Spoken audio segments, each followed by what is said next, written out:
ஆங்கிலேயர்களுக்கு இங்கிலாந்தில் உள்ள அரசர் அவர் பிரிந்து போவதற்கு ஏதுவாக ஒரு சபை உருவாக்கி தன் அதிகாரத்தினால் அந்த பெயரை வைக்கிறார்.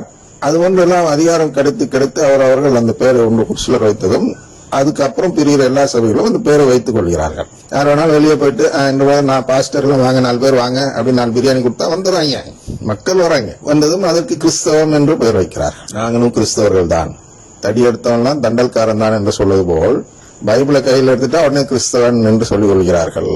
அதில் ஒரு ரச்சிகோட்டியான்னு கேட்டுக்கிறாங்க. அவங்களே என்ன ரட்சிப்பு பெறாதவர்கள், அவங்க அடுத்தவனுக்கு ரட்சிப்பு தருகிறார்கள். அதெல்லாம் நான் குறை சொல்ல வேண்டும் என்பதற்காக சொல்லவில்லை. அவர்கள் நம்மை பார்த்து மகன் எனப்பட தகுதியற்றவன் என்று நம் திருச்சபையை சொல்கிறார். அப்படின்னா திருச்சபை என்று சொல்லப்பட தகுதியற்ற நிலையில் இருப்பதுதான் இந்த திருச்சபை என்று அவர்கள் அனைவருமே லட்சக்கணக்கான பிரிவினை இருக்கிறது என்று சொல்கிறார்கள் உலக அளவில். அந்த லட்சக்கணக்கான பிரிவினையும் ஒரே ஒரு சபையை பார்த்து குறை சொல்கிறது. அது எந்த சபை என்றால் அதுதான் ஆர்சி சபை.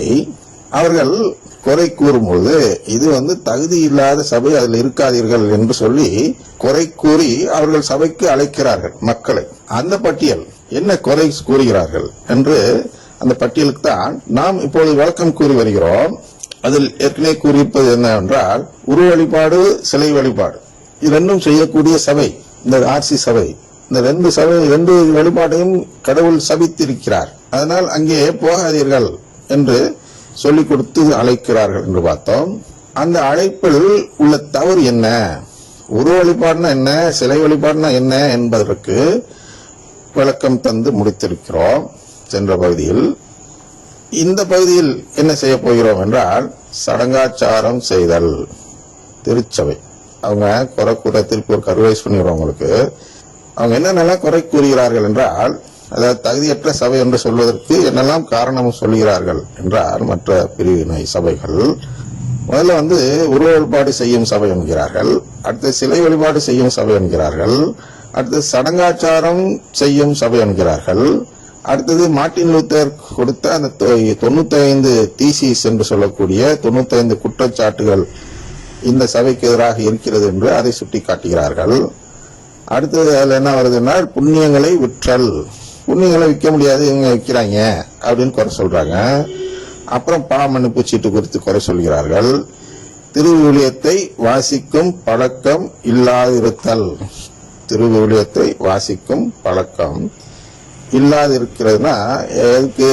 கத்தோலிக்கர்களில் அநேக திருவிவிலியத்தை எடுத்து வாசிக்க மாட்டார்கள்.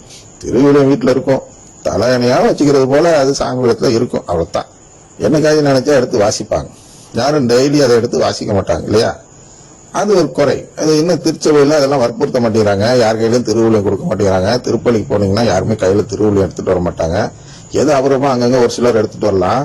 அது கத்தோலிக்கர் அல்ல, அவங்க எடுத்துட்டு வரவங்கன்னா எங்க சபையை சேர்ந்தவங்க தான் எடுத்துட்டு வருவாங்க. கரிஸ்மாட்டிக் ரினிவல் அப்படின்னா அருங்குடை இயக்கத்தை சேர்ந்தவர்கள் தான் கையில வச்சிருப்பாங்க, கத்தோலிக்கர்கள் கையில வைத்திருக்க மாட்டாங்க. அப்படிலாம் குறை சொல்றாங்க நம்மளை பார்த்து. அடுத்தது திருவிழியத்தை அடிப்படையாக கொண்ட நம்பிக்கை இல்லாதிருத்தல் பாருங்க. அவங்க உடனே மேற்கொள்ளலாம் காட்டுவாங்க. ஒரே போனீங்கன்னா அப்படியே வசனத்தை மனப்பான்மை டக்கு டக்குன்னு சொல்லுவாங்க. உடனே நம்மளால என்ன நினைச்சுக்குவோம், இந்த அட்டையில அந்த அட்டை வரையிலும் கரைச்சி குடிச்சிட்டா போல இருக்குன்னு நினைச்சுவாங்க. அப்ப அது மாதிரி கரைச்சி குடிச்சவன்ட்ட போய் நம்ம பேச முடியாது. அப்ப அவனுக்கு அதிகமா தெரியும், நான் திருவிழியத்தை படிக்காதவன், அவன் நல்லா படிச்சிருக்கிறான் அப்படின்னு சொல்லிட்டு அவங்க காட்டுற மேற்கோள்லாம் பார்த்துட்டு பயந்துருவாங்க.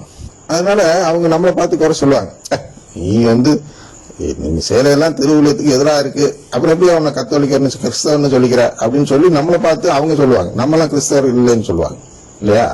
அப்ப அந்த திருவிழியத்தை அடிப்படையாக கொண்ட நம்பிக்கை இல்லையா நம்மளுடைய சபையில? அப்ப நம்பிக்கை எப்படி இருக்கு? சொந்த கற்பனையில நம்பிக்கை இருக்குதான். அவங்க அப்படி பேசுவாங்க. 4 வசனத்தை அதை அவங்களுக்கு தெரிஞ்சிருக்கணும். வளமை நற்செய்தியை வளர்க்கும் வசனங்கள் பல இருக்கின்றன திருவிழியத்தில். அதே போல சிலுவை நற்செய்தியை வளர்க்கும் வசனங்களும் பல இருக்கின்றன. பல முழுசா இருக்கிறது திருவிழியத்தில். நம்முடைய பார்வை அவங்க வளமைன்னு சொல்றதெல்லாம் கூட அது சிலுவை நற்செய்தி பார்வையில் நாம் பார்க்கலாம். ஆனால் நாம் சிலுவை நற்செய்தியில் சொல்லக்கூடியது அவர்கள் வளமை நற்செய்தியில் பொருந்தாது. அதில் அந்த தலைப்பு வரும்போது பார்ப்போம். இப்போது பட்டியல் தான் காட்டுகிறேன். அப்ப அடுத்த பாயிண்ட் என்ன சொல்லுவாங்கன்னா, அப்பத்தை போய் கடவுளாக பார்க்கிறார்கள். ஒரு அப்பத்தை கடவுளா பார்த்தா என்ன பண்றது? ஒரு கடவுளை அசிங்கப்படுத்துற மாதிரி அதனால அது வெறும் அப்பந்தான், அது கடவுள் இல்ல. அதனால நக்கர்னை நம்பாதீங்க. அதனால இந்த உங்க திருச்சபை உங்களை தப்பா பாவம் செய்ய வைக்குது. இவங்க அப்பத்தை நம்பினா திருச்சபைக்கு காசு கிடைக்குதா, எது தப்பா சொல்லி கொடுக்குது. அதனால அதெல்லாம் கடவுள்னு வணங்காதீங்க அப்படின்னு சொல்லுவார்கள் குறை சொல்லும் பொழுது. அடுத்தது இருக்கிறார்கள் அல்லவா, துறவரம் கொண்ட கத்தோலிக்க குருக்கள் மற்றும் ஆன்மீகவாதிகள் இருக்கிறார்களோ, அருட் சகோதர சகோதரிகள், இவர்கள் எல்லாம் அந்த இச்சை வாழ்வு, அந்த ஊனிச்சை வாழ்வு வாழ்கிறார்கள். ஒன்று ரொம்ப பணக்கார இச்சை இருக்கலாம், அல்லது பெண்களுடன் கூடக்கூடிய இச்சை நோக்கம் இருக்கலாம். இது போன்ற இச்சை வாழ்வு வாழக்கூடியவர்களாக அந்த குருக்கள்லாம் இருக்கிறார்கள். அது எதுக்கு போகணும், துறவரம் போகணும், அது வருஷம் கல்யாணமே பண்ணிக்கலாமே அப்படின்னு கேட்பாங்க. அந்த பாவத்தை செய்வதற்கு பதிலாக கல்யாணமே பண்ணிக்கலாமே அப்படின்னு சொல்லி அடுத்த குறை சொல்லுவாங்க. அடுத்தது நம் திருச்சபையில ஒரு காலத்தில் தப்பறையாளர்களை கொலை செய்தார்கள், இன்குசிஷன் என்று சொல்வார்கள் அல்லவா. அதுபோன்று அந்த தப்பறையாளர்கள் கொலை செய்யப்படுவது பொழுது ஒரு இரக்கமற்றவர்களாக பலரை கொண்டிருக்கும் இந்த திருச்சபை, இந்த திருச்சபையில போய் தூயாகி இருப்பாரா, கொலகார திருச்சபையில தூயாகி இருப்பாரா அப்படின்னு குறை சொல்கிறார்கள். அடுத்த பெரிய பிரச்சனை எது அப்படின்னா மரிய வழிபாடு செய்தல்.